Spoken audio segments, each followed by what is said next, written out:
What's good, YouTube? Welcome back to the Brown Gent. It won't be a long video today, but we're going to talk about Zomedica. We've got some more additional details on their acquisition of Corvo Technologies, which was their assay development partner of choice when they built truforma. But before we get into that, just remember it's not financial advice. I'm not your financial advisor. Any idiot can turn on YouTube and make a video, or turn on a camera and make a video, actually. So take this with a grain of salt. Take this for entertainment purposes. Do your own research, and you'll be better off for it. I'm just a guy who's here to share my opinions. As you know, Zomedica is one of 3 companies that I invest in with my speculative portfolio. Zomedica, Nanodimensions, and Mara Digital Technologies. And if you're wondering, over the next few weeks, if you don't see any videos from me, it's because I will be traveling. I leave tomorrow for Europe. I'm gone for a week. And then I come back and I'm gone to the West Coast for another week. So it'll probably be 2 weeks from now until I make my next video. Maybe I'll have some time to do one on the road. Probably not. But if you want to get a hold of me, you can find me on Twitter. The details for my IT is above.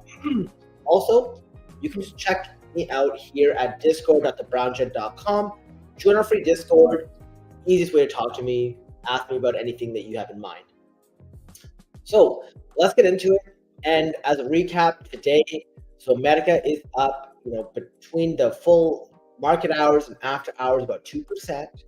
Over the last 5 days, they've been up about 4.5%. Over the last month, they're down 3%.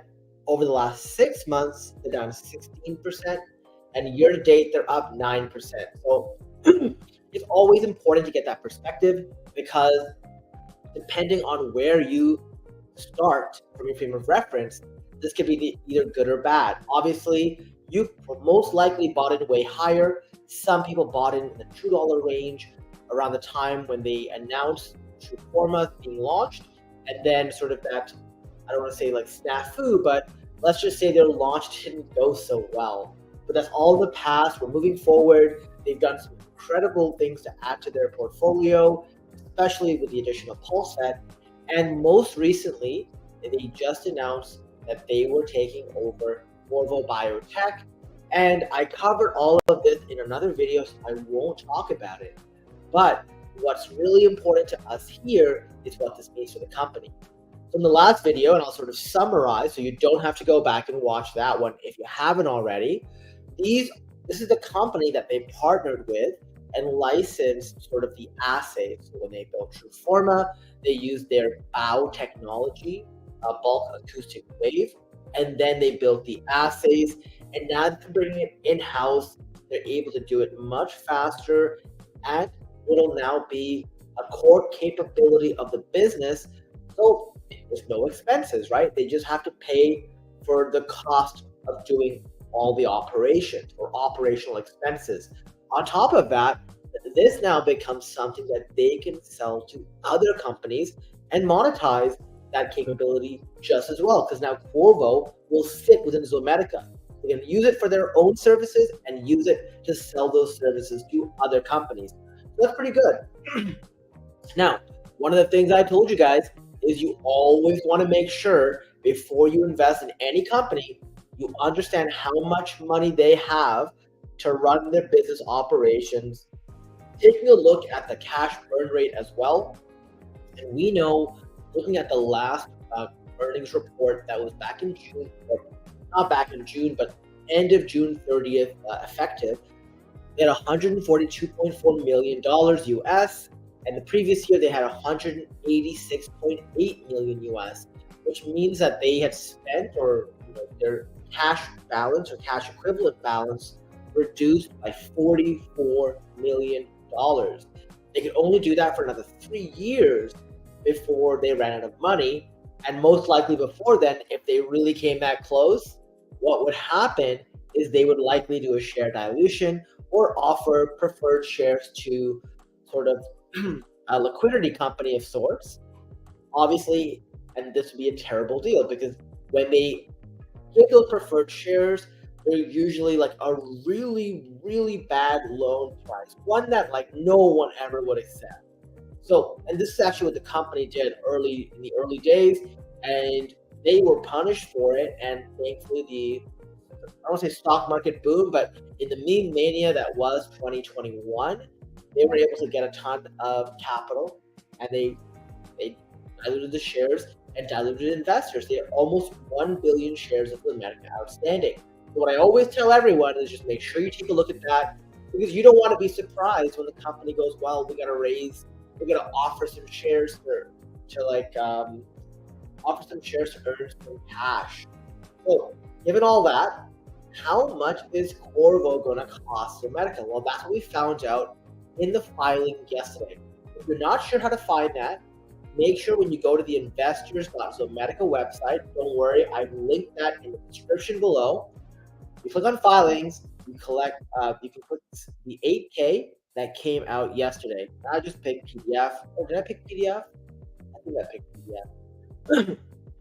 And on page 5, you can actually see their agreement. So this agreement shows, and this was as of October 4th, between Corvo US and Zomedica, that they will purchase the QBT, or Corvo Biotechnologies, for the price of $11.3 million.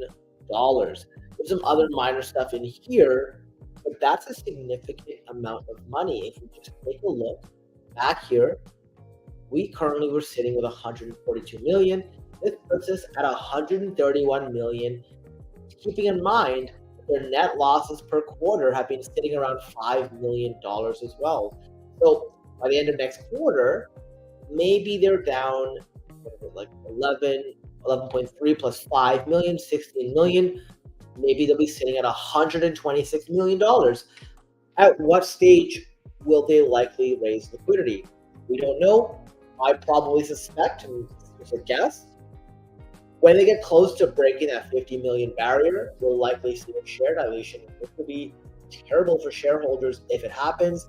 So hopefully they're able to turn the ship and become, or at least reduce expenses or increase revenues to reduce how much they're spending by operating in a non-profitable way every quarter. Obviously, we understand this is a growth company. It takes a long time for companies to be profitable. We got to do all the right things, and Zomedica's doing that. They're acquiring businesses, right? Truforma has been a bust. Let's be honest here. It has literally sold 1 unit per quarter for the first couple quarters it was selling, and now we don't really even hear about it that much anymore. And the assay sort of used with those people in the customer appreciation program, it's also very minuscule. If you look at their earnings, typically like 99% of the earnings is all around PulseVet. Actually, no, maybe 90%. But like almost all of the rest of it does not come from Truforma either. Only a small sliver. So I've sort of just imagined that Truforma has been a gigantic bust, a gigantic failure, at least for now. What can they do? And they're almost like a shell holding company, holding all of these other companies within them, obviously off the back of marketing that are just for Truforma, right? Which didn't do so well.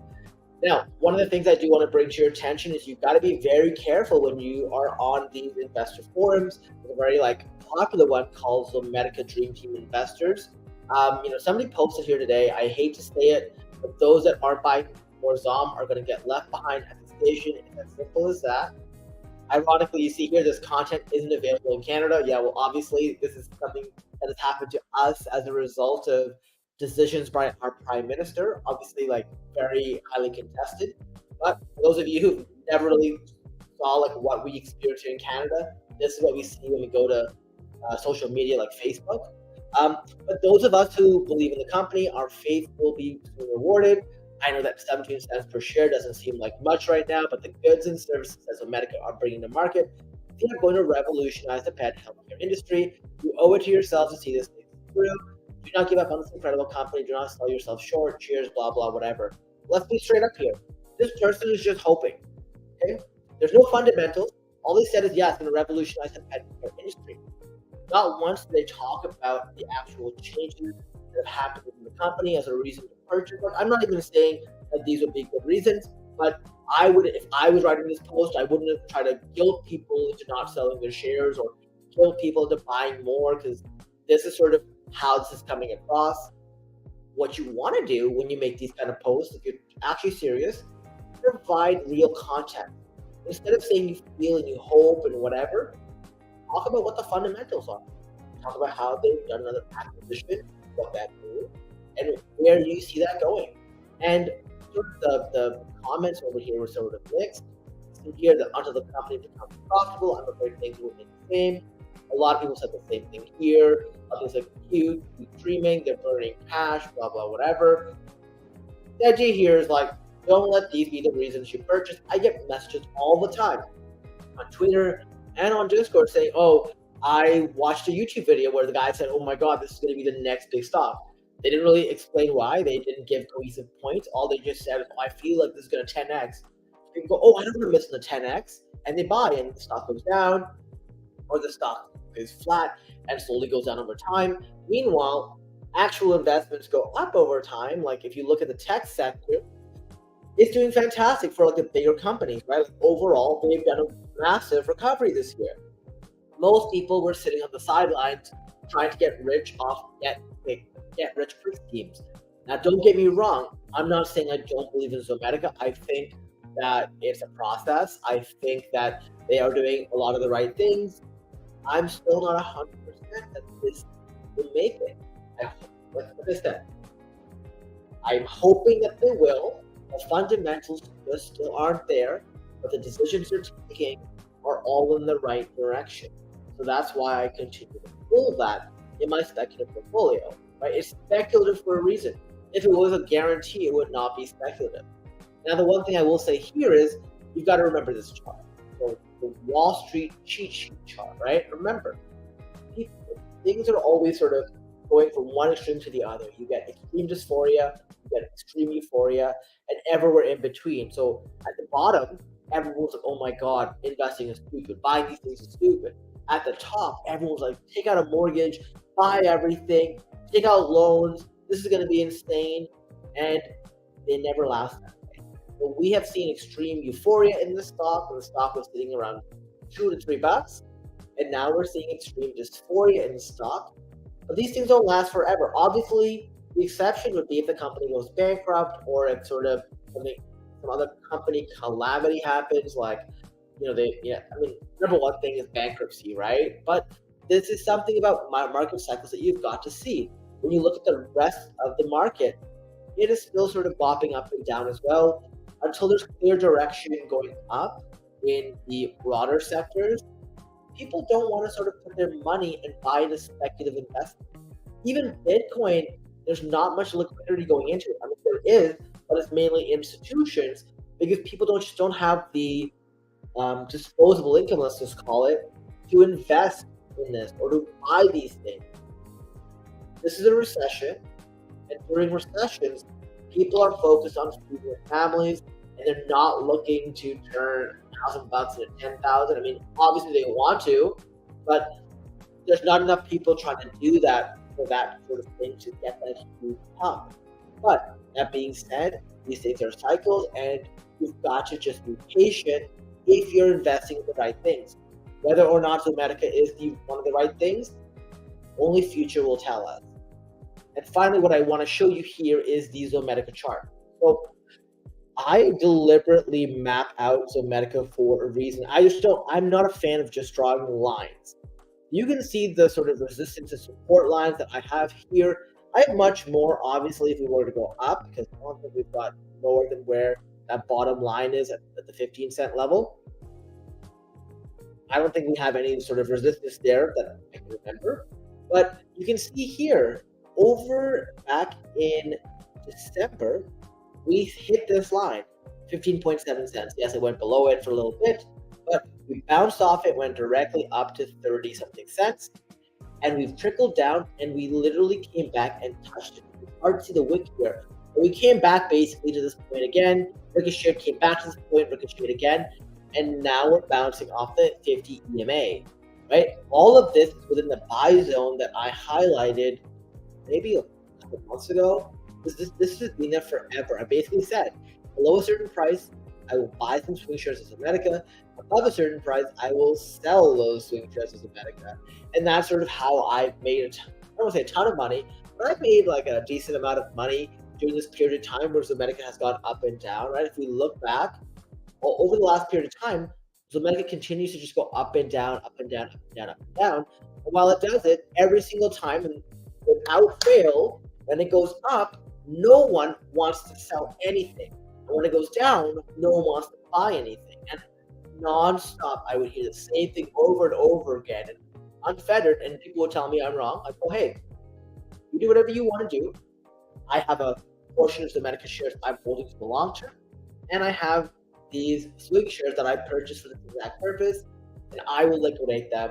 And I liquidate them at certain levels. So I don't sell all of them at the first sell zone. I sort of let them go up and sort of take out a certain percentage for each level. That's something you should consider doing if you're sort of getting antsy, especially if you're not willing to buy, right? Ask yourself this question.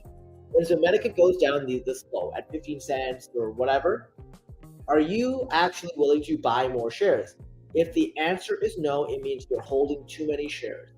That means the first chance you get to liquidate some shares at a profit, and this is sort of why I did the buy-sell swing zones, that's why I'll sell some when it bumps up, and then I'll refill those bags when it comes down, and just make that difference in profit times the number of shares that I've sort of bought. Anyways, that's all I have for this video. Remember, it's going to be 2 weeks till I make my next one, most likely. Hope you enjoyed it. Make sure you like, share, and subscribe to the channel. And until next time, I will see you in the next video. Thanks for watching.